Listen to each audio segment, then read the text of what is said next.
Hello everyone, True Zero Emissions here.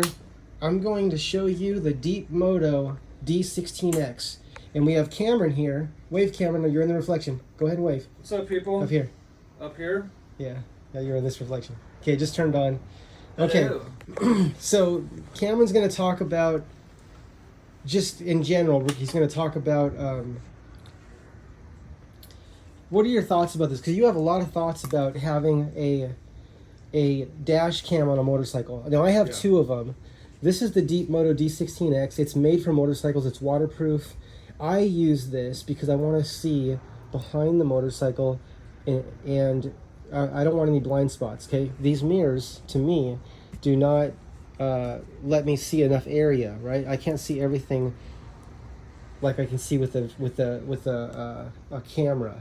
Right, a camera shows a very wide angle of view. So, Cameron, what are your thoughts about dash? First, can we turn it back on so I can look at it while I'm describing it? No, okay, so let's turn it on. Well, what I'll say is I've had a lot of electric vehicles. I've had an electric motorcycle.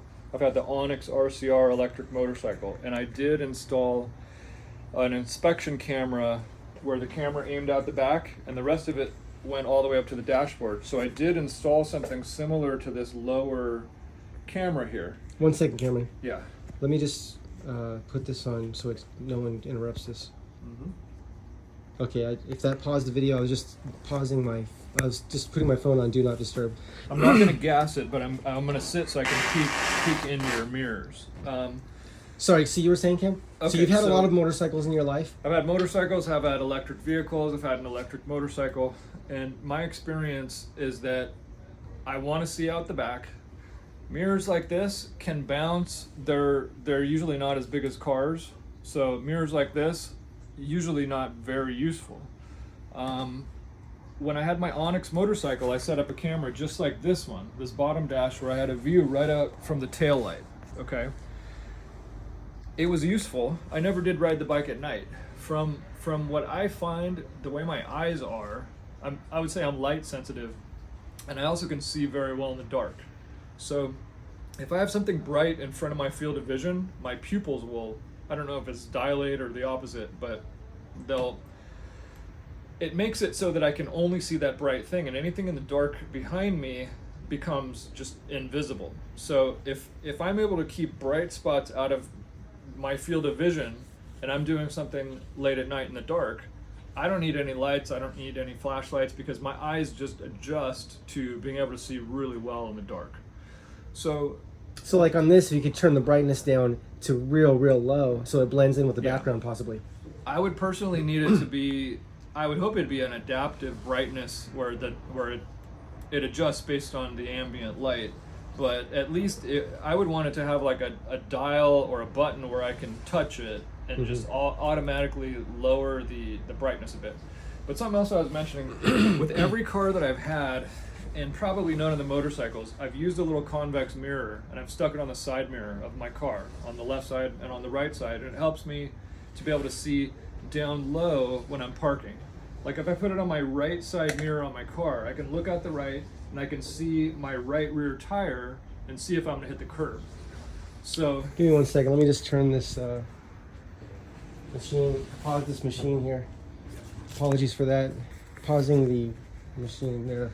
So my brother had told me that he had an Audi where the Audi would lower its passenger side mirror when you put it in reverse, because putting it in reverse meant you wanted to see you're going to park by a curb or something. Yeah. But my solution has always been to use a little convex mirror on either side of each car. Okay. So to me, the little convex mirror would eliminate this top camera, because your top display goes to this camera, which is aiming at you and seeing either side here. But are you saying that your little mirror that you put there lets you see also behind the motorcycle? No, the little mirror is only going to let you see down here. Okay, because I specifically use, well, the top camera is for, if someone were just to buy the top camera and they mounted this camera to the back, then that would be for seeing directly behind the motorcycle. And it records as well, so it's doing those two things. It's recording if you want that, which is good if an accident happens, you have a record of what happened.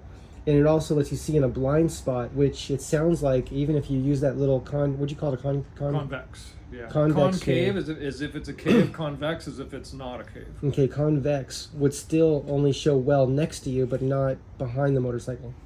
Correct. But go ahead. So I think what I would do, if it were me, I would probably have the bottom display, which is really wide and goes off the tail light area, and I would probably add the little convex mirrors. I have had a motorcycle that was like a, what do you call it, a street racing style of bike, where all I had was the convex mirror, and I made a little aluminum mount and just only had a convex mirror on either side, just so I was sort of technically legal. But also it's not sufficient to only have that. So yeah, my opinion is keep only a rear camera, keep it on the lowest brightness, and then go for it.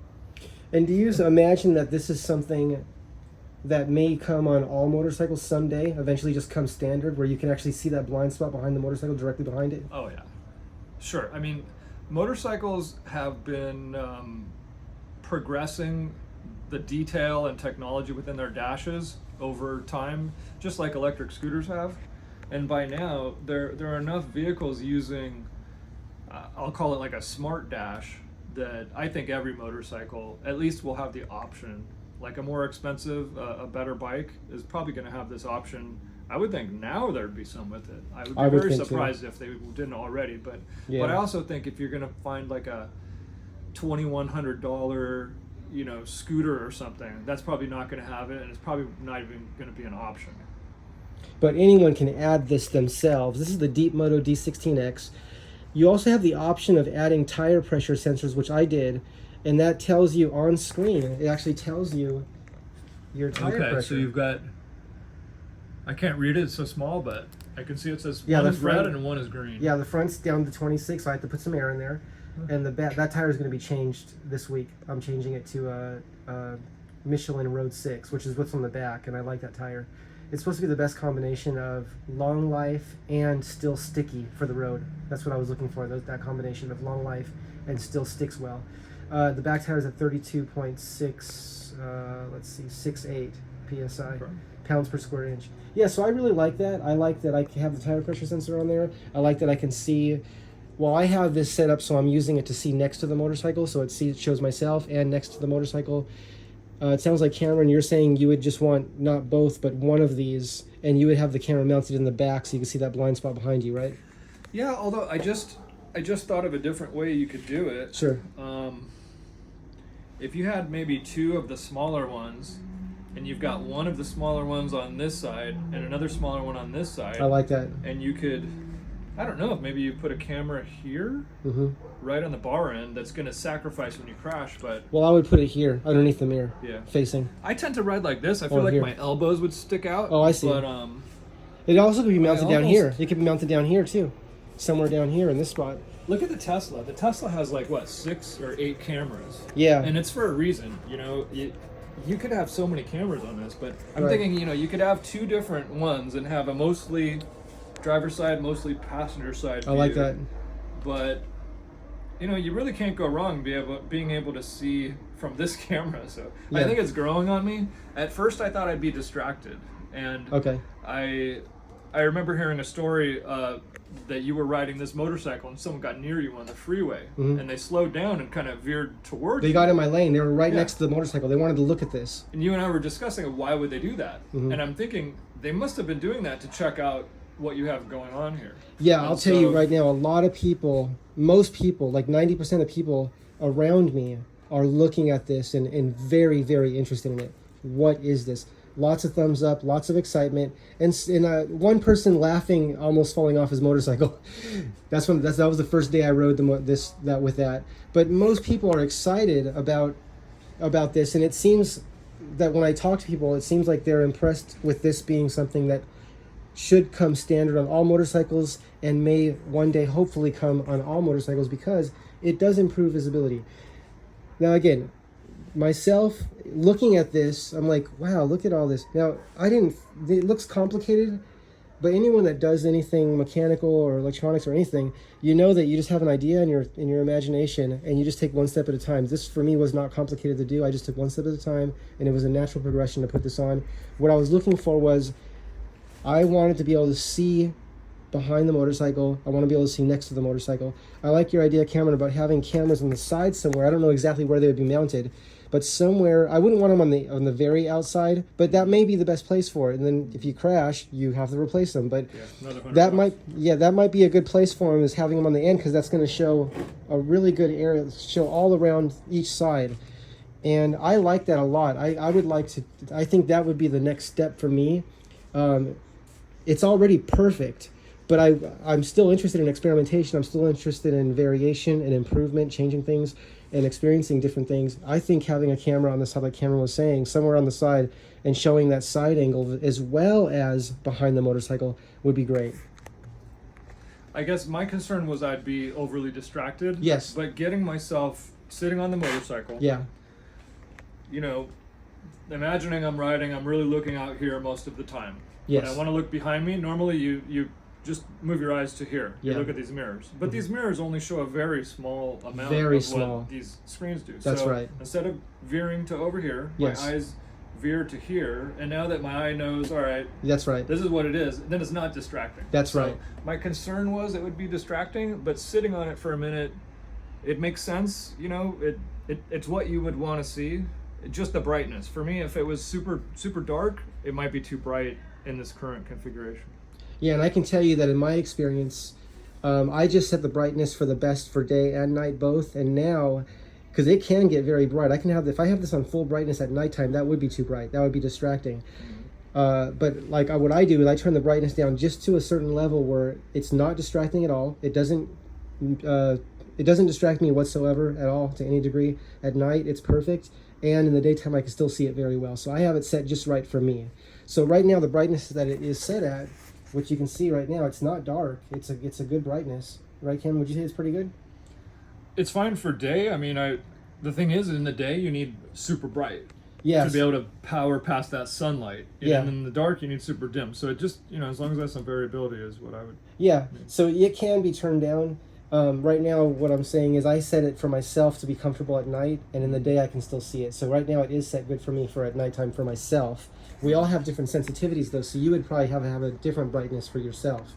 Yeah. But whatever brightness you set it to, it does remember that. So all the settings are you set the settings, and then it stays that way. So each time I turn the motorcycle on, it's already set. I don't have to keep setting it up each time I turn it on. And get this, you know how the law says you have to have rear view mirrors? Yes. Just like the law says you have to have a license plate? Yes. But nowadays people have the digital license plate? Yes. I think you have digital rear view mirrors, so this thing right here, you probably could take it off. Yeah, you know what I'm saying? I wonder about and that. Your aerodynamics is Oh good for yeah. it. Because this, it never did much at all ever that was very good. No. And now you could just get it the hell out of your life. Yeah, these mirrors give me 1% of the visibility that this top camera, the DeepMoto D16X, gives me. I would say my side mirrors give me 1% of what this gives me. These mirrors, I can't even tell you how frustrating it is to use motorcycle mirrors once I've started using this.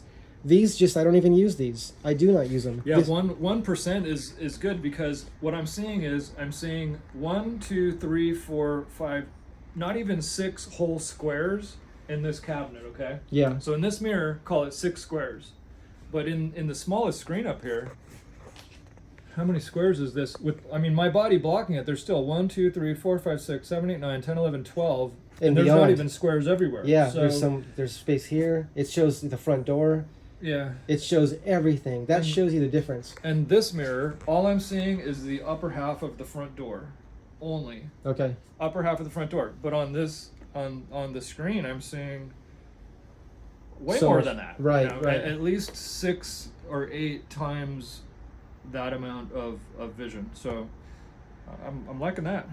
Yeah, and it is a little bit of an adjustment getting used to the convenience of using this. Like for myself, when I first started looking at these, I had to get used to not looking away, I'll say away from the road, because see, when I'm sitting on the motorcycle and I'm looking forward, right, now I just glance down a little bit and I see behind me. Before, I had to look over to the side a little bit and then move my head around in my body, move around, trying to look for what I'm, and then trying to get the mirror just in the right spot. You used to have to do this. Yeah. I remember that. Yeah, On motorcycles, you're like this. Yeah. Because that's what you have to do. That's right. To see what's in the screen. That's right.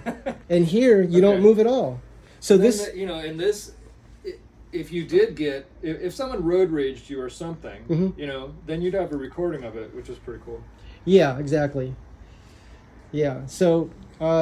I think that this is something that all motorcycles could benefit from, all motorcycle riders could benefit from, and I'm going to request that you give this a chance, whether it be the DeepMoto D16X, which I've had great experiences with, including the customer service. When I was installing it, I had some questions, and they helped me with great customer service, immediately got back to me and helped me answer every question in great detail and more. And meaning they answered questions I didn't even anticipate I was going to have, which I did end up having later in the installation process. It was easy to install. And what else? Yeah, I think that it's important to have some kind of rear view video screen, but have a look at the DeepMoto D16X. It does much more than just let you see behind the motorcycle, and with the ability to add the tire pressure sensors, which I'll show you right here. That's what that looks like. It goes on the valve stem, I think it's called. It goes on there and it locks on there. Okay, so it locks in there, and with the tool, and that gives the tire pressure as well. So I haven't had to touch the tires since I've been running this for the past couple months. The front tire is, so what I noticed is when I ride the motorcycle, the tire pressure will increase as the tire warms up. So this one actually is on the, even though it says on the top the front tire, see FR is front, it says 26.51 PSI, pounds per square inch. That goes up a few pounds and it turns green when I ride it for a little bit. But I'm going to be changing this front tire over to a Michelin, it's called a Michelin Road 6. So that's what I have on the back, and I'm very happy with it. It's a soft tire that has a long life, which is what I want. See how this moves with my finger when I push it in? You can see that, how it moves. Do you see how I can move that with my finger? Anyway, it feels soft, and then when I ride it, it gets even more soft. And this front tire, I think, is the tire that ships with the motorcycle when it's new, and it feels really, really hard. So even though it still has tread remaining, I'm just going to change it because I want maximum traction, but not at the cost of a long tire life. I want both of those. So that's the compromise I've made. People are happy with this, with the Michelin Road 6. I gave it a try on the back. I'm happy with it, so I'm getting one for the front. I've already ordered it, and it'll be put on soon. Okay, everyone, True Zero Emission signing off. Cameron, any last thoughts on the DashCam DeepMoto D16X, or at least running your favorite rear view video screen dash cam, whatever that may be? My thoughts are that I think it's an interesting idea, not a bad idea, and that probably new bikes will come with it. And then my other thought is on a different subject. It is, I'm going to share you what the towing professional taught me decades ago. I used to work for a guy who had a tow truck, and he told me, I think it was something like 95 or 99% of wrecked motorcycles he saw had bald tires.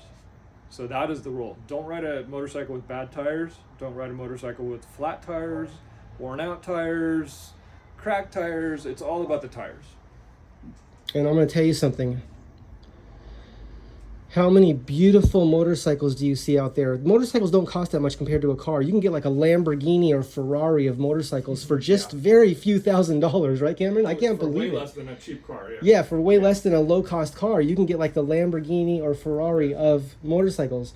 And by the way, I'm going to request that you go to Pro Italia, and I don't know if it's in Glendale, California, or if it's in Montrose, California, but it's close to those. You can test ride any motorcycle they have there. They carry an electric motorcycle called the Energica that has level 3 fast charging. As far as I know, that's the fastest charging you can charge any motorcycle at right now that's on any mass-produced electric motorcycle. And the price range is about the same price as the Zero.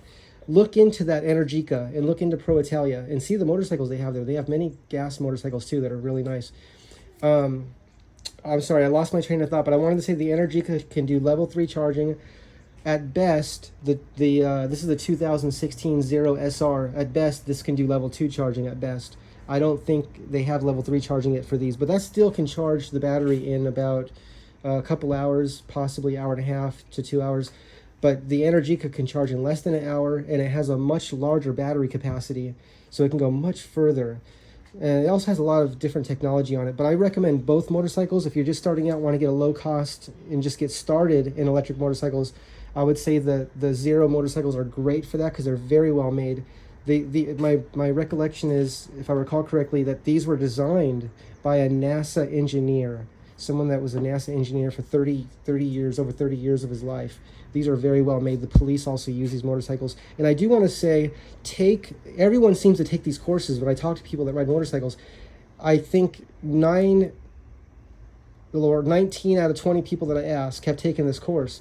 It's the courses that you can take that are taught by, I think they're police. A lot of them are police officers themselves at the highest level of training. These guys are so knowledgeable and they're so passionate about saving your life. If you ride motorcycles, take those safety courses that are taught by the police. I'm saying is that called the CHP training course? Yeah, it's the CHP training course. Well, I don't know if it's the same courses they take, but those guys that ride the California, my understanding is, and please confirm this for yourself, that the California Highway Patrol police officers, a lot of them are teaching these courses. Yeah. They were when I got my motorcycle license in 1989. It was a CHP officer, and yeah, that's the best person to teach it. They're on the road all the time. They've seen everything. That's right. They're extremely well trained. They're overtrained. That's right. On motorcycle riding and safety and and they want to save your life. Okay, I took courses with them, and I'm going to keep taking courses throughout my life. Those courses, there's many courses you can take, but at least take the first course, the first one, the one for getting your license. Even if you already have your license, take that course, learn all that you can, study everything. And if you live in California, you can go between the cars at low speed, like at a red light. You can go between the cars. You have to be careful. You're not supposed to do that at high speed, though. People ask me, "Oh, are motorcycles allowed to do that in California? Are they allowed to go fast between the cars?" No, it's supposed to be at low speed only. Okay, so if people are racing between the cars, that's not what it's for. It's for positioning for safety. That's my understanding, is not getting smashed between two cars, right? It's positioning for safety. That's the word I'm going to use. You don't want to get smashed between two cars, right? So you go between the cars at low speed. Okay, everyone, True Zero Emission signing off. Cameron, any last words? Don't forget to check out the YouTube DeepMoto channel, which has 600 subscribers. That's mine. I'm kidding. Yeah, I don't care if you look at my channel. Check out Cameron's YouTube channel, DeepMoto, right? DeepMoto, but if you don't, I understand. It's all good. We got DeepMoto. Make sure to subscribe to True Zero Emission. And be sure to subscribe to True Zero Emissions if you would like to support this channel. It's free to subscribe, and it does support the channel by subscribing. Okay, everyone, we look forward to seeing you in the next videos, and you're looking at the future right here. You create the future by asking for what you need. Ask for these on motorcycles and you'll get it. They'll start making this the norm, because it does, in my experience, it improves visibility and it therefore improves safety. Okay, everyone, True Zero Emission signing off. We'll see you in the next video. Bye, everybody. Bye. Say bye, Cam.